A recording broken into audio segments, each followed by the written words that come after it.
Продолжаем освещать самые заметные события. В студии Валерия Наумова. Здравствуйте. Вот о чем расскажем в этом выпуске. На Камчатке при взлете потерпел крушение частный самолет, выполнявший технический рейс. Ремонт новых участков дорог. Со следующей недели в столице республики ограничат движение транспорта по проспекту Ленина. Возвращение на родину. Летом в Якутске пройдет чемпионат мира по масс-рестлингу. Приглашен даже Арнольд Шварценеггер. При взлете с необорудованной полосы в районе поселка Северные Коряки на Камчатке потерпел крушение частный самолет Ан-2, выполнявший технический рейс. По предварительной информации, при крушении погибли 2 члена экипажа. На место прибыли спасатели, проводится обследование места крушения, установление обстоятельств и причин катастрофы. Упавший самолет почти полностью сгорел. По данным транспортной прокуратуры, самолет принадлежал компании «Камчатский кречет». Соболезнования родным и близким погибших выразил губернатор Камчатки Владимир Солодов. Сейчас спасатели уже прибыли на место, производят осмотр самолета, будут делаться выводы о причинах катастрофы. Я поручил ответственному заместителю председателя правительства Роману Сергеевичу Василевскому также выдвинуться на место и скоординировать всю необходимую работу. Свыше 76,5 миллиардов рублей направят в Россию на выплату пособий по листкам нетрудоспособности. Это позволит поддержать сбалансированность бюджета Фонда социального страхования для того, чтобы граждане получали положенные им средства своевременно и в полном объеме. Средства рассчитаны на февраль и первую половину марта 2022 года. Между тем, свыше 4800 пациентов с коронавирусом выздоровели за прошедшие сутки в республике. Всего выявлено 2870 новых случаев коронавирусной инфекции. Из них в Якутске 1348. Отмечается, что были госпитализированы 97 больных от общего количества выявленных случаев. Несмотря на большее количество случаев заболевания и скорость распространения инфекции, у большинства заболевших регистрируется относительно легкое течение заболевания. Указанное обусловлено в первую очередь вакцинации против коронавирусной инфекции. В выходные дни вышли изменения, вышло временные изменения в порядке выдачи электронных больничных листов в соответствии с приказом Министерства здравоохранения Российской Федерации. И если при появлении симптомов острой респираторной вирусной инфекции нужно будет обязательно позвонить по номеру 122 для проведения аудиоконсультаций, и пациентам с симптомами острой респираторной вирусной инфекции легкой степени открывается больничный лист на 7 дней дистанционно, после дистанционной консультации с врачом. И если состояние больного не улучшится, и к нему должен быть направлен врач для очной консультации, оценки состояния здоровья, коррекции лечения, отбора анализов на COVID-19 и решения вопроса о госпитализации. Через 7 дней при выздоровлении и отсутствии симптомов больничный лист закрывается, также дистанционно. Со следующей недели в столице республики ограничат движение транспорта по проспекту Ленина. Это связано с возобновлением дорожных работ. С 15 февраля ремонтные работы будут вестись сразу на 2 участках – от площади Орджоникидзе до улицы Кирова и от улицы Октябрьской до магазина ЛНР. Таким образом, общая протяженность закрытого участка на проспекте Ленина составит чуть более 1 километра. В связи с этим схема движения маршрутных автобусов тоже изменится. По плану весь проспект Ленина разбит на 2 года и на 3 участка. Первый год, это который в этом году, с Кулаковского до площади Орджоникидзе должны сделать. А в следующем календарном году уже 2 участка, от Красноярова до Кулаковского и до конца улицы Хабарова. 2022 год культурного наследия в России. Якутия уже готовит план мероприятий. Так, в столице отреставрирует музей и пополнит экспозиции. Также организует поддержку учреждений по изучению родного края. Продолжится и реализация профильного нацпроекта. А вовлекут в эту работу всех талантов республики. Подробности в сюжете Мадины Халиковой. Весь январь по поручению главы республики Айсена Николаева специалисты в области культуры на всех уровнях работали над планом мероприятий к объявленному президентом Году культурного наследия в стране. Главным вектором в Якутии станет сохранение, приумножение и передача от поколения к поколению материального и нематериального духовного наследия.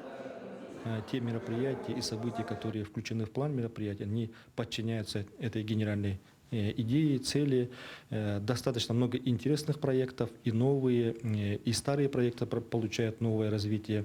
Я думаю, что в этот процесс будут вовлечены абсолютно все жители нашего ЛУСа.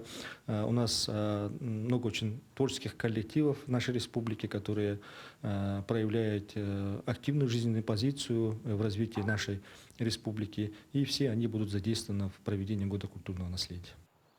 В этом году в Якутске отреставрируют филиал Дома-музея Ярославского. Деревянная усадьба в качестве музея работает с 1968 года и давно нуждается в обновлении. На эти цели уже выделены средства, пополнены экспозиции. Позже их представят широкой публике. Ремонт проведут и в Доме-музея имени Амосова, который приурочат и к 125-летию со дня его рождения. И в этих двух филиалах у нас еще будут большие изменения в экспозиции. Вот в этом Доме-музея Ярославского будет новая выставка, а в Доме-музея Амосова будет полная реэкспозиция. То есть мы поставим новую экспозицию к концу года.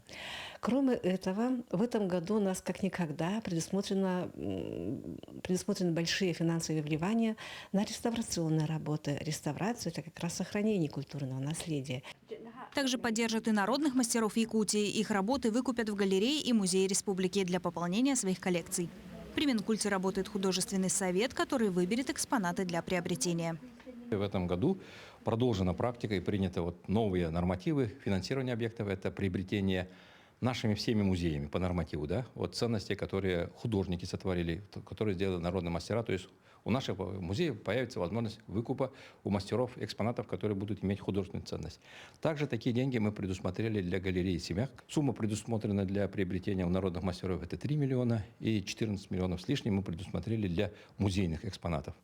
Продолжится и реализация нацпроекта «Культура», и одной из его целей станет сохранение и поддержка краеведческих музеев. На эти цели уже предусмотрены 10 миллионов рублей из республиканского бюджета. Мадина Халикова, Георгий Григорьев, Якутск. Триумфатор российского фестиваля «Киношок». Социальная драма «Вертолет» выходит на широкие экраны республики. Жители Якутии смогут посмотреть фильм 17 февраля. Любовь Гоголева встретилась со съемочной группой.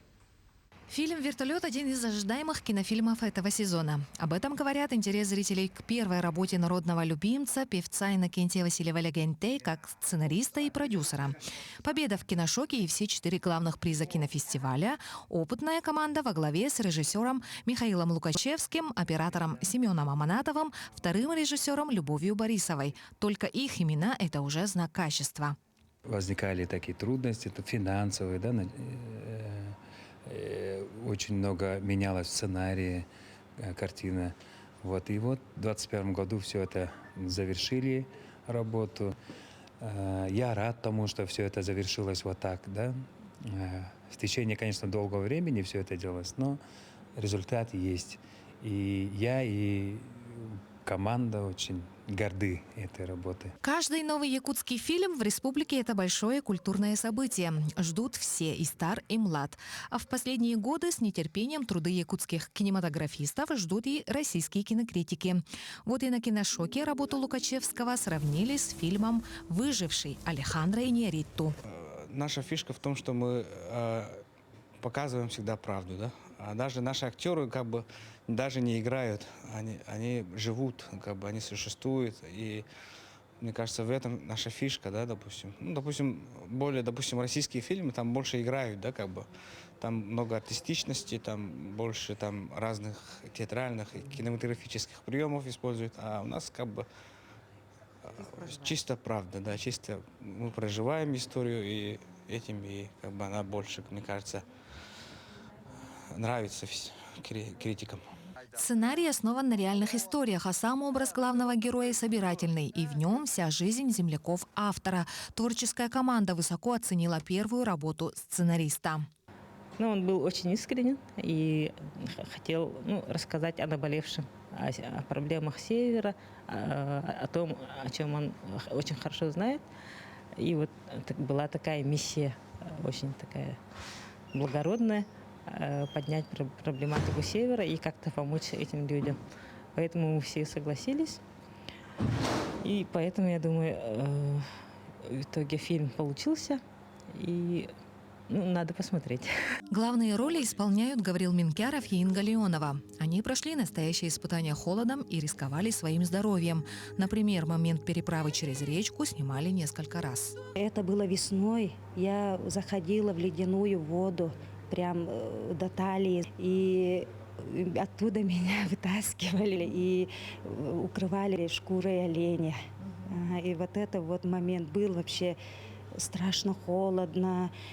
И даже я в это время не думала, что это в такой съемке я снимаюсь экстремальной. Чтобы снять этот фильм, авторам пришлось что-то продать и взять кредиты. В 2020 году финансовую помощь в размере 500 тысяч рублей оказал Фонд развития кино и анимации «Синет Сахавуд». Позади долгая история создания фильма. А впереди успешный прокат и новые кинокартины. Любовь Гоголева, Георгий Григорьев, Якутск. В Якутске с 21 по 27 июня пройдет чемпионат мира по масс-рестлингу. По этому поводу главой республики Айсеном Николаевым на днях подписаны распоряжения. Спортивное событие будет приурочено к столетию образования Якутской ССР.